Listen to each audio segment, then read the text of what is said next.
G'day folks, this is Joel from the WeSChem, that's the Cost Effective Machinery and Vehicle Additives channel. Now I'm going to talk a little bit about servicing your own vehicle. Now it's not as hard as you'd think.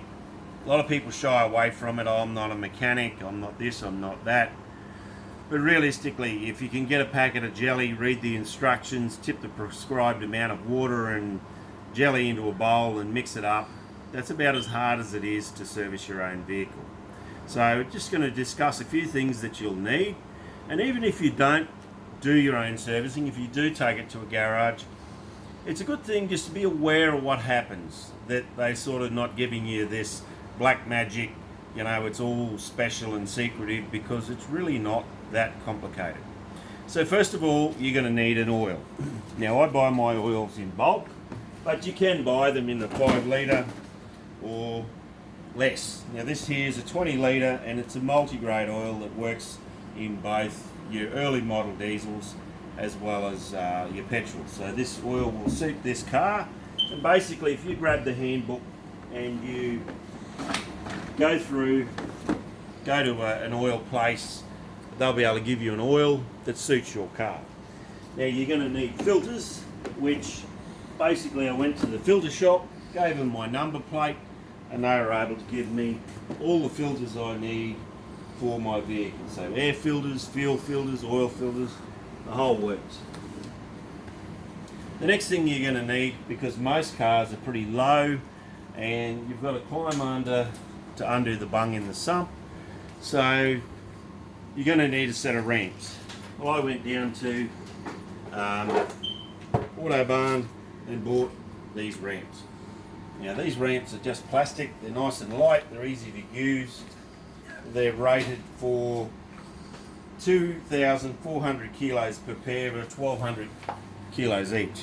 So you'd be able to put a reasonably light 4-wheel drive, certainly any sedan will fit. The reason I had to get these is I have a big pair of steel ramps, but you can't drive any low profile car up because the bumper hits. These are great. So a set of ramps, you're going to need some tools. There's a Stanley kit, it's about 200 bucks. It's got most things that you'll need in it. Pick that up from Bunnings. You're going to need a jug to be able to measure out the appropriate amount of oil. You're going to need a couple of filters. You're going to need a clean one for the oil to tip into the engine. This is my dirty one that when I'm finished, I tip all my oil into my sump oil drum, which is an empty oil bottle, and this is my oil drain bottle. So basically we unscrew the bung here, pop that off, the oil drains in there, fills it up. When I'm finished I tighten them up, undo the lid, put my funnel in my sump, tip it into there. Once I fill that, I take that down to the local collection depot at Cleanaway and they take the sump oil away from me. So that's basically the few things that you're going to need, and maybe a creeper. I find that I can't really use a creeper under low cars because by the time I lay on that there's not enough room, so I just slide under there myself. And of course the range of cost-effective additives, if you really want to get the best out of your car and make it last, get the best performance, the best fuel economy, and alleviate any problems down the track, I would highly recommend that you use cost-effective products. And of course the first and foremost one that I like to tell people to use is the flushing oil compound. Clean that engine out, get it back to nice clean metal surfaces, and get rid of all the carbon from the bottom of the rings, get rid of all the sludge that's in the engine. And really when you think of it, you got a dishwasher for instance, you know, once a 6 months, or depends how much you use it, you stick a flush through it, don't you, to clean it out. You sink. You don't just let the water drain out and you leave all the bits of bean and potato and meat in there. You wash it all down, you get this curly girl and you scrub it out and you make it clean. Well, you think when you drain that oil out of the engine, if you've been sitting, say you sat at a train crossing for 20 minutes while a 200 carriage coal train goes past and it's all carboned up, that stain sits there, and eventually your engine builds up with rubbish inside it. Now when you drain the oil, all you're doing is just like letting that water out. You're not giving it a clean. If you use a flushing compound, it will clean it out. The first dose is high, the second and subsequent doses are lower because you've got it clean. Keep it clean. And the next thing I would recommend is the anti-wear, because this stuff really, you can tell. You take it out, take it for a lap, put the anti-wear in it, and within, give you 10 minutes, you'll see you've got increased performance. Of course, in your fuel injection system, these days we've got common rails. They cost a lot of money if you have problems.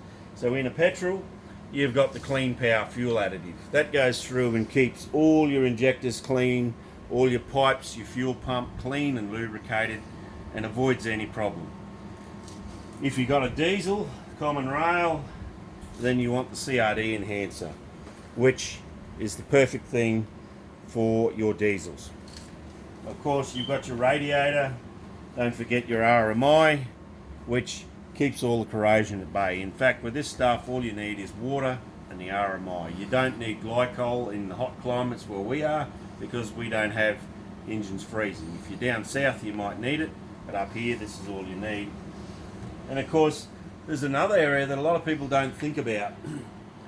When the exhaust comes out of your engine, a lot of cars have turbos, and of course they're spun by exhaust gases. Well, if you've got soot and particulates in your exhaust gases, they stick to that turbine, and eventually it gets built up. We actually had one of our vehicles here that had really bad turbo lag. Until you got to 60 k's an hour, it was terrible. It would just sit there. Now, we use this product, which is called FTC Decarbonizer. Now, basically, it's a fuel catalyst. You can use it in petrol or diesels. You put the prescribed amount in the tank, obviously a high dosage first, and when it comes out, it burns the carbon. So even in the tops of your pistons, it burns all the carbon away, all the valve stems, right through your exhaust, your turbo, right through even your DPF, your DEF out the exhaust. It burns all that carbon off. Now, you don't get excess fuel coming out and clogging things up, because once you mix this with it, the fuel ignites. You get 100% ignition, and so it keeps your exhaust a lot cleaner.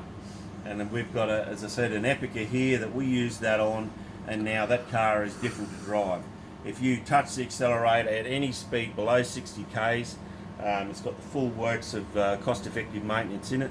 That thing rockets, whereas before you could push your foot flat to the floor, and until it hit 60 k's, it had a really severe turbo lag. Well, folks, that's a little bit about servicing.